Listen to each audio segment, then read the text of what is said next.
Albert Einstein dijo en una ocasión que todos los niños son genios al nacer, y las recientes investigaciones parecen indicar que todo el mundo conserva la capacidad de funcionar como un genio, siempre que haya en el campo adecuado. Lo que deseamos decirles en esta sesión es que ustedes son genios. Ustedes tienen la capacidad de funcionar a niveles excepcionales en al menos un campo de su vida, si es que pueden localizarlo. El doctor Howard Gardner, de la Universidad de Harvard, ha escrito un libro llamado Frames of the Mind, Estructuras del Cerebro, en el que estudia el hecho de que en la vida escolar solo se miden dos tipos de inteligencia, la inteligencia matemática y la verbal, y que se considera que uno es inteligente en la medida en que disponga de capacidades matemáticas o verbales. Las pruebas estadounidenses de rendimiento académico, todas las pruebas de ingreso y de selectividad universitarias, se basan en las capacidades verbales y matemática. Pero Gardner ha averiguado que también se puede tener inteligencia artística, inteligencia mecánica, intuitiva, musical, y la más importante de todas para lograr el éxito en la vida, de hecho, una de las bases de este curso es la inteligencia social, la capacidad de llevarse bien con nosotros. Mi hijita Cristina tiene 7 años. Puede que Cristina no saque unas notas extraordinarias en matemáticas o en lectura, pero les diré una cosa. Cuando se trata de llevarse bien con la gente, Cristina es dinamita pura. Y, al ser así, sabemos que siempre que la animen y le den apoyo, nunca tendrá problemas en la vida. Volvamos al punto principal. Usted es un genio. Ese genio, esa inteligencia, esa capacidad creadora, es algo que es suyo por derecho. La creatividad es tan natural para usted como lo es respirar. Y puesto que decimos que todos los niños son genios al nacer, vamos a examinar un par de hechos interesantes. En unos estudios recientes se analizaron los resultados obtenidos en unas pruebas de inteligencia por niños entre 2 y 4 años. Entre los 2 y los 4 años es cuando por primera vez se pueden realizar pruebas de inteligencia, y se pudo ver que, en el 94% de los casos, los resultados indicaban una elevada inteligencia y una elevada creatividad. A continuación se repitieron las pruebas con estos mismos niños a los 7 años, y se vio que solamente en el 4% de los casos los resultados indicaban una elevada inteligencia y una elevada creatividad. ¿Cómo sucedió esto? ¿Por qué este espectacular descenso en la creatividad? Muy sencillo. Entre los 2 y los 4 años y a la edad de 7 años, estos niños hacían cosas, tocaban cosas, las probaban, las olían, se metían en todas partes. A los 2 y 3 años son terribles, a los 4 son fantásticos, etc. Lo que pasó es que averiguaron que cuando hacían estas cosas sus padres se enfadaban, sus profesores se enfadaban, sus hermanos se enfadaban, les gritaban, les daban azotes y les desanimaban a la hora de hacer cosas nuevas, de explorar el mundo con el tipo de entusiasmo que los niños ponen en estas cosas. Averiguaron que si uno quiere salir adelante tiene que hacer lo que se espera de uno, así que con el tiempo se volvieron pasivos. Empezaron a ir al colegio y les sentaron en filas ordenadas. Hablaban cuando levantaban la mano, les decían cuándo podían ir al baño, etc. Pero lo maravilloso es que, aunque esto haya sucedido, la creatividad se sumerge como un río subterráneo, y lo que vamos a hacer en esta sesión es hablar de cómo se le puede hacer volver a la superficie.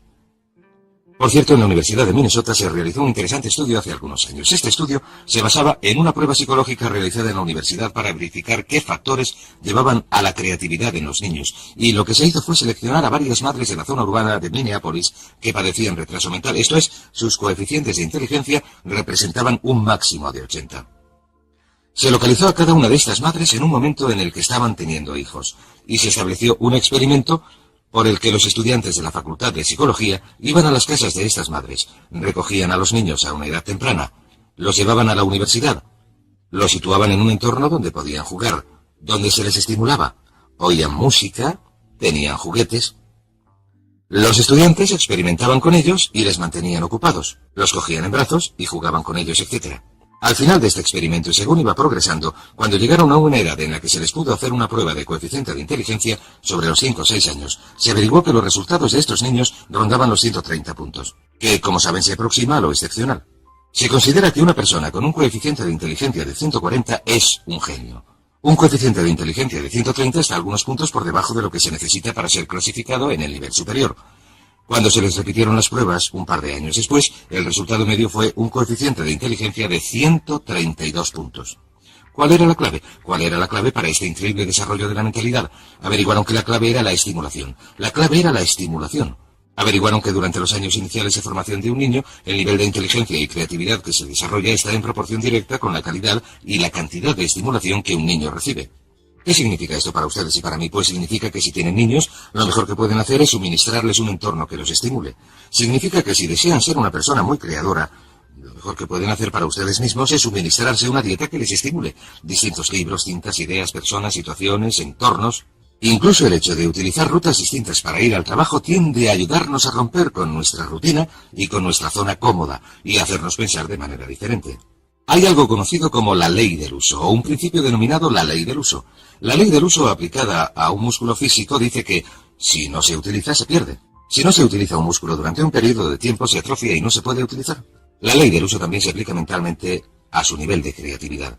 Dice que si uno no utiliza su creatividad, esta se atrofiará al igual que lo haría un músculo. Pero una cosa maravillosa que hemos averiguado, en un caso tras otro, es que si uno empieza a poner a prueba su creatividad, si empieza a exigirle cosas al igual que lo haría con un músculo, si empezara a levantar pesos, si empieza a exigirle cosas, empezará a entrar en acción, empezará a hacerla moverse y, si lo prefiere, a estimularla con nuevas ideas y pensamientos.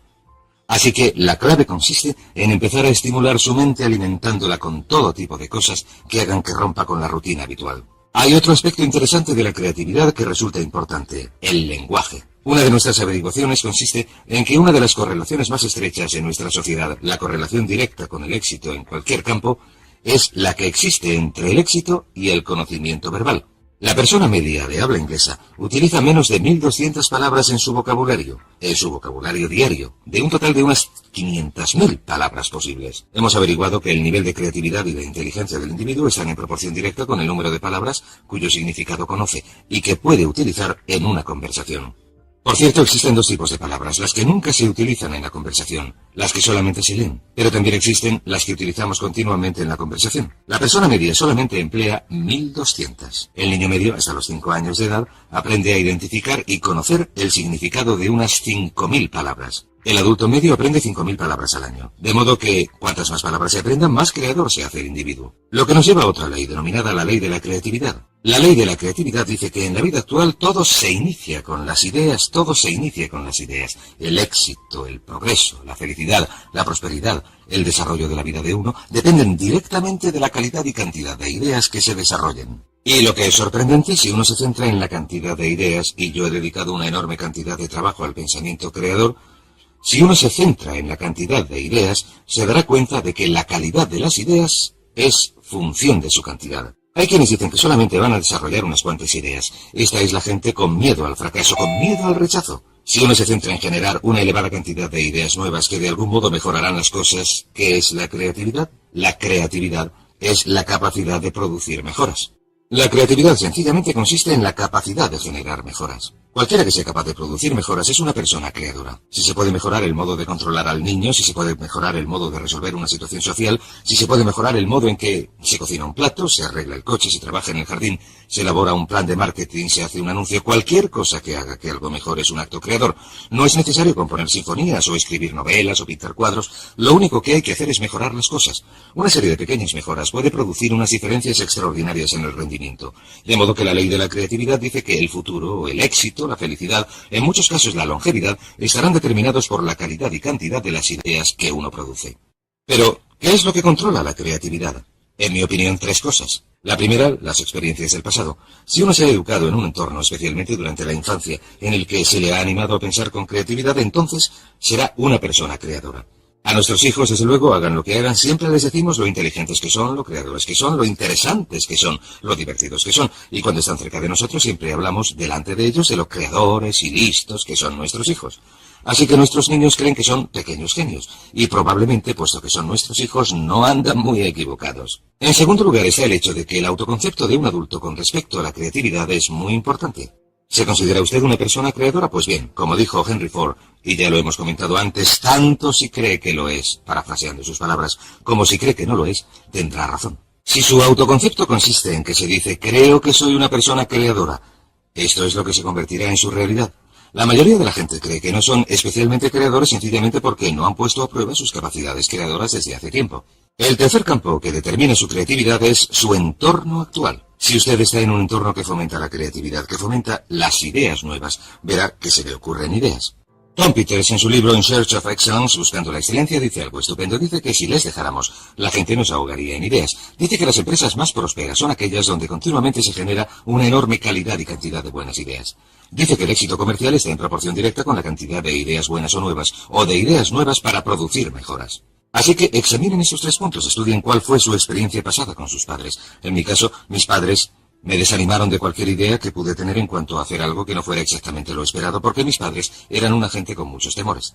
Vivieron la depresión y la Segunda Guerra Mundial, etc. Mi autoconcepto me decía que no tenía ninguna creatividad y mi entorno en muchas situaciones era del tipo en el que había que hacer lo que se esperaba de uno para salir adelante.